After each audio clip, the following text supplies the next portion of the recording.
রাস্তা দিয়ে যাচ্ছিল, একটা বল পড়েছিল, বাচ্চা খেলা খেলতেছিল। খেলার পরে বলটা রোডের এক সাইড থেকে অপোজিট সাইডে চলে আসে। এরপরে বাচ্চা খেয়াল না করে ওই বলটা আনতে গিয়ে অটোর সাথে সরাসরি মুখোমুখি সংঘর্ষ হয়ে যায়। ওই ঘটনাস্থলে বাচ্চাটা মারা যায়। খেলা খেলছিল, রাস্তার পাশে খেলছিল, ফুটবল নিয়ে খেলতে খেলতে হঠাৎ একটা ইজি বাইক এসে মানে সোজাসুজি বাচ্চাটাকে আঘাত করে। আঘাত পাওয়ার সাথেই বাচ্চাটাকে হসপিটালে নিয়ে যাওয়া হয় চিটলা। কয়টার সময় ঘটনা ঘটে? ঘটনাটি ঘটে 1টার দিকে, আনুমানিক 1টা 10 মিনিট।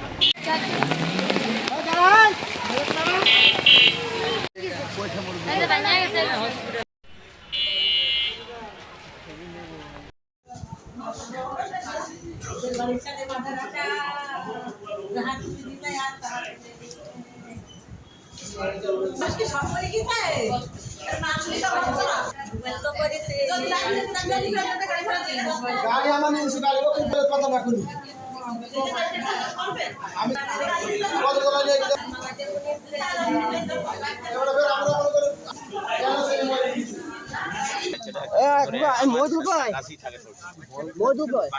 আগে ফোন দাও তো, আমি ওখানে তো শুনলাম।